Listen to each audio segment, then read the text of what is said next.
شادی کا تحفہ۔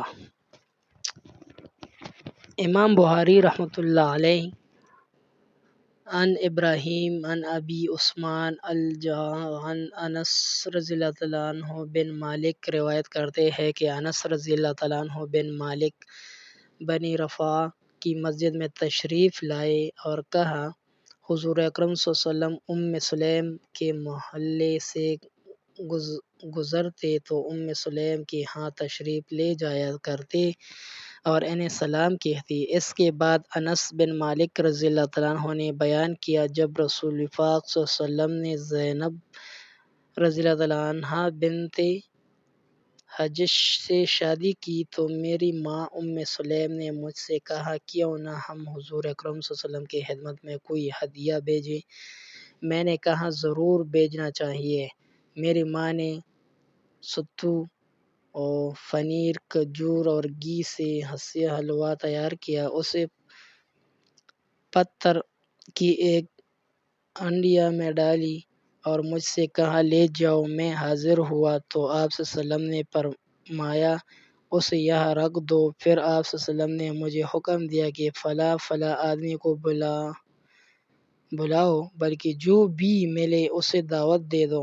میں نے لوگوں کو بلایا، گھر لوگوں سے بھر گیا۔ رسول پاک صلی اللہ علیہ وسلم کو میں نے دیکھا کہ اس حلوے کے اوپر آپ نے ہاتھ رکھا اور کچھ دیر تک پڑھتی رہی۔ اس کے بعد آپ صلی اللہ علیہ وسلم نے 10 آدمیوں کو بلانا شروع کیا اور حلوہ کھانے کی دعوت دی۔ فرمایا، ہر شخص اللہ کا نام لے اور اپنے سامنے سے کھائے۔ وہ لوگ باری باری کھاتے رہے یہاں تک کہ سب نے سیر ہو کر کھا لیا۔ کھانا کھانے کے بعد کچھ لوگ تو چلے گئے اور ایک گروہ وہیں بیٹھا باتوں میں لگ گیا۔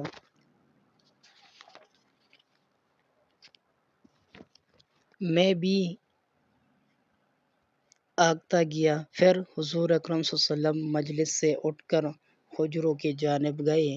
میں بھی آپ صلی اللہ علیہ وسلم کے پیچھے نکلا اور کہا، وہ لوگ چلے گئے ہیں۔ چنانچہ آپ صلی اللہ علیہ وسلم بھی لوٹ آئے اور اپنے پرائیویٹ کمرے میں داخل ہو گئے۔ میں باہر کے کمرے میں تھا۔ حضور صلی اللہ علیہ وسلم نے پردے لٹکاتے ہوئے سورہ احزاب کی آیات پڑھی، اے ایمان والو، نبی پاک کے گھروں میں داخل نہ ہوا کرو مگر اس وقت جب اجازت دی جائے، نہ کھانے کے وقت تھکتے رہا کرو۔ ہاں، اگر تمہیں کھانے پر بلایا جائے تو ضرور آؤ، مگر جب کھانا تو منتشر ہو جائے، باتیں کرنے میں نہ لگے رہو۔ تمہاری یہ حرکتیں نبی پاک صلی اللہ علیہ وسلم کو تکلیف دیتی ہیں مگر وہ شرم کی وجہ سے کچھ نہیں کہتے اور اللہ حق بات کہنے میں نہیں شرماتا۔